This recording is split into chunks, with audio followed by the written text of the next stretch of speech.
Hello, this is Chat ENG and my response to England's 2-0 win over Republic of Ireland in Lee Carsley's first game as England interim manager. The first half was good, some good football. The differences I noticed, for what it's worth, were just a lot more positive intent. Gordon made a massive difference to the way we played, running in behind, pressing, more aggressive. I think in the summer I spoke about the need for pace around Harry Kane, and that really the players that were picked around him didn't really suit his style of play, because he comes deep, as we all know. He isn't the quickest, as we all know. So you need pace close to and in and around him, and we didn't have that. And Gordon made a massive difference, I thought. We did play with, I think, more of an attacking impetus, and the press was decent. The football was perhaps not as ponderous. It was quicker. It was played with a bit more positive intent, as I said. I think you do have to take into consideration the opposition. Ireland are not good.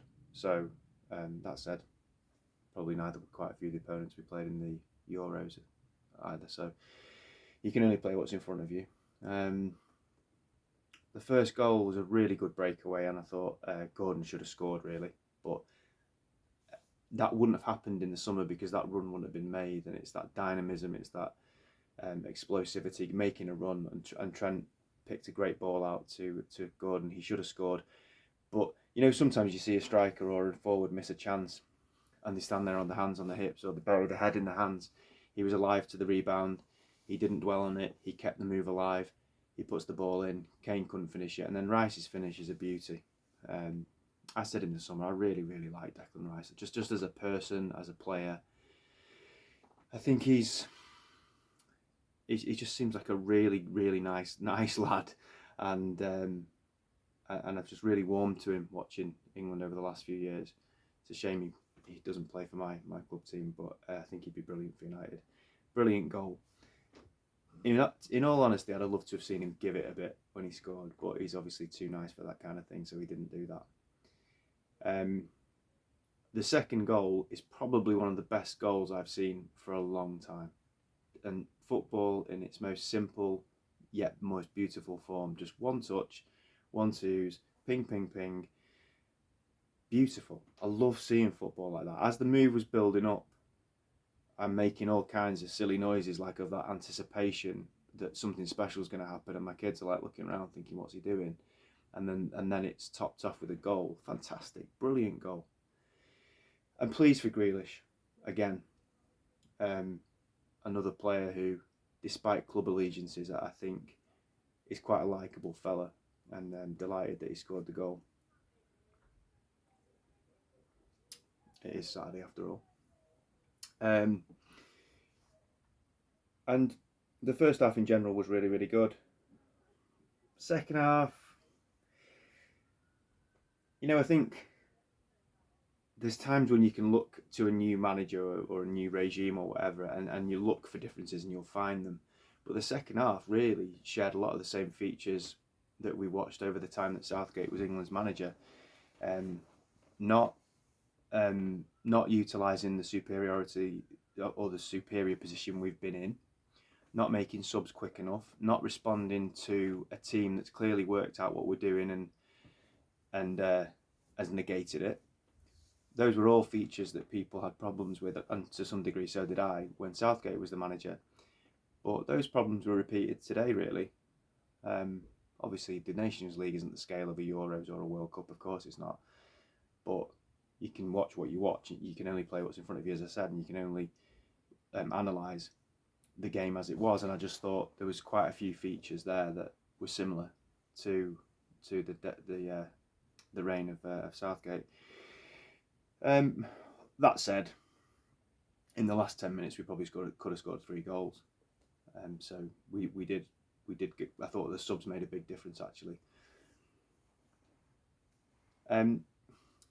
There's a few issues that I think are still there for England, and one of them is still Kane. I think that against Ireland he's always going to look half decent, but I just think he's quite ineffective. I don't think he particularly brings a lot to the team that someone else couldn't bring to the team. His goal scoring record speaks for itself, evidently, but there was a moment in the second half where Ireland gifted the ball to him, and if that was a more explosive player, he was in, really, and he just kind of plodded with the ball really, really slowly. Ireland got loads of players back, and nothing ended up happening from it. And it's clear that he's going to carry on being a pivotal part of what England do, and if he's going to be, we have to make what's around him count. But I feel like it's almost like, God, I say this with United and Rashford, and by no means is Kane in the same boat as Rashford, but it feels like England are playing someone because he's probably a statesman for England. He's probably, obviously, he's got his 100th cap on Tuesday. He's such an integral part of what England have done over the last few years that it almost feels like, oh, you can't drop Harry Kane. What Jesus, that's crazy talk. But for the fact that I'm saying, well, if you're playing him, you have to think very carefully about what's around him. You have to have a system whereby if you want to play a certain way, you can't have a character or a player that doesn't really fit that. So therefore, you have to shoe others in around him. You have to play your best players. And England haven't got a plethora of outstanding centre forwards. So I do understand that there's no one really banging down the door to take his place. But I think he holds us back. And he'll keep being picked. And by the look of it, probably he'll lead the team in the USA or wherever it is, North America, in the World Cup in a couple of years' time. And I don't necessarily think that's good for England. So that's an issue. The other issue is today, Foden and Bellingham weren't available, but they will be as we move forward. And how does whoever the next manager is get them in the team but retain the shape and the efficiency of the team? Because those two are two of the most talented players England have. But I don't necessarily think they fit with, and again, Kane probably plays a part in this, they don't fit in the team, really. Certainly not with any shape and balance. So it's going to take a brave person to drop one or both of them and to keep that dynamism in the team. I thought Rice looked loads better today without Foden and Bellingham in the team. So it depends who the manager's going to be. If you've got a brave manager, they'll probably play Bellingham just a bit deeper.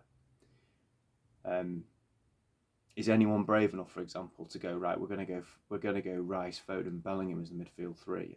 I mean, that could be suicidal, and I doubt it. But yeah, you kind of shoehorning players in there again, and that's going to be an issue. So in terms of Lee Carsley, I think that unless he does something stupidly bad in the next couple of meetups, I think the job's his. There isn't anyone else out there that they're going to get. Unless Eddie Howe gets sacked by Newcastle, he's not going to come to England. Graham Potter's I'd rather probably have Carsley because he's part of the system, just like the Spanish coach this summer was part of the Spanish system and knows a lot of the players. Pochettino, I think, is going to take the USA job. They were the three favourites, I think, in the summer. You can cloud cuckoo land if you think we're going to get Klopp or Pep. I just don't think that's happening. So Carsley looks like a pretty safe pair of hands. And we'll find out whether he's good enough as and when it starts to take off. And we've seen him manage like 6 or 7 games. I think he's got 6 games in the next... over the autumn. I think he's got this window. Sorry, this international break, October, November. I think it's 2 games in each break. So, yeah, 6 games, and I think he'll get the job. I don't necessarily. I'm not against it because again, I don't think there's an outstanding candidate out there. My concern is, does he have the gravitas, I suppose, to do the job? But I listened to an interview with Anthony Gordon before the game, and there's a few things that came out of that actually. But on Lee Carsley, he spoke so glowingly of him and said, you know, he's one of the best managers he's worked with. He said the words, "I love Lee Carsley. I love him as a manager." Um, and the interviewer asked, do England need a world-class manager? And he said, it depends what you think a world-class manager is. For me, a world-class manager is someone that trusts his players. And then he listed another lot of credentials, which I can't remember. The one that stood out was that, because he said it 2 or 3 times, was a manager that trusts his players. And he said Lee Carsley has that, all those attributes. I don't know if there's a bit of a dig there, because obviously Gordon didn't get a lot of time, and it didn't look like Southgate trusted the better players in the team over the summer. Gordon was also painfully honest about the summer. He was asked, was it a success or a failure? And he said it was a failure because we lost, which I like that mentality. That's good. And he also said, we didn't really control games. What was the word he said? He said, I think, I'm sure he said something like, we weren't explosive enough, or something like, or expressive enough. And which was really honest. You hear a lot of players say, but we did really well, and we have to navigate our way through a difficult group, and that's what Carsley said, because obviously Carsley's going to be respectful of his the person he's taken over from. But Gordon was a pretty straight shooter, and I quite like that. But on the Carsley thing, he spoke very, very highly of him. Declan Rice after the game sort of spoke about he really enjoyed the sessions. I know no one's going to come out and say anything negative about him. So it's a clean sheet, it's a win. Finland on Tuesday, it'll be interesting to see if we can again build on that maybe, and see if we can play some good football and hopefully score some goals and see more of what we saw in the first half, because that was exciting. That was good. It was good to watch. Carsley's spoken a lot about performance ahead of result, really, and obviously you'd hope you'd beat Republic of Ireland, you hope you beat Finland, you hope you beat Greece, the other team in this Nation Leagues group.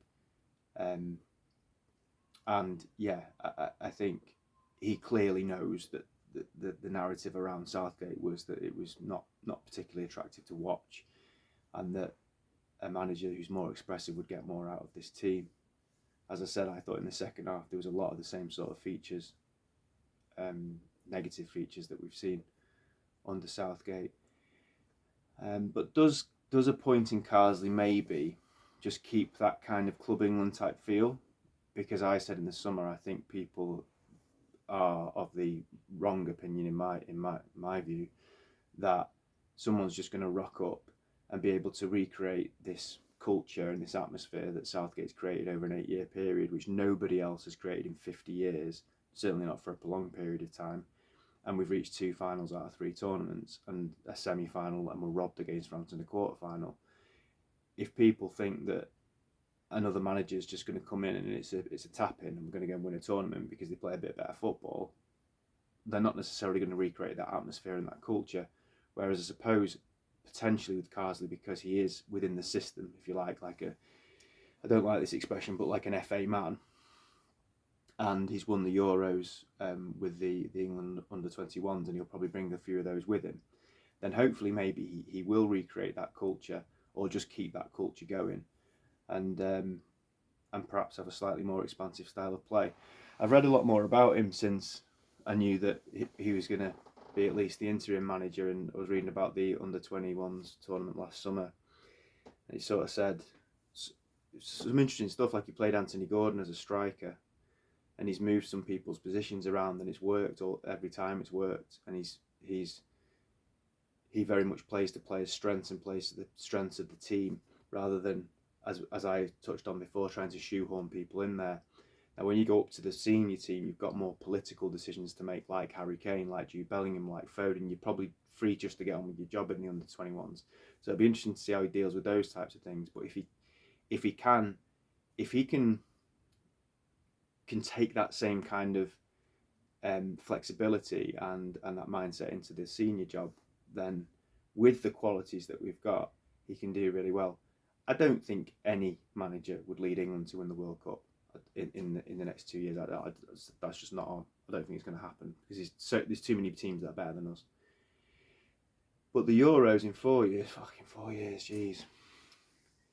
When you start to crack on in age, it's a bit like 4 years, jeez. long time to wait really. But it's a home tournament, it's a home Euros. You know, some of these players won't be there then, but I think it's a heck of a chance if we can keep churning out the talent that we have done over the last few years. So, yeah, it's an opportunity for whoever gets that job. I think Carsley's pretty much a shoo-in, I'd say. And first half was really, really good to watch. Second half was echoes of the past. It's coming home.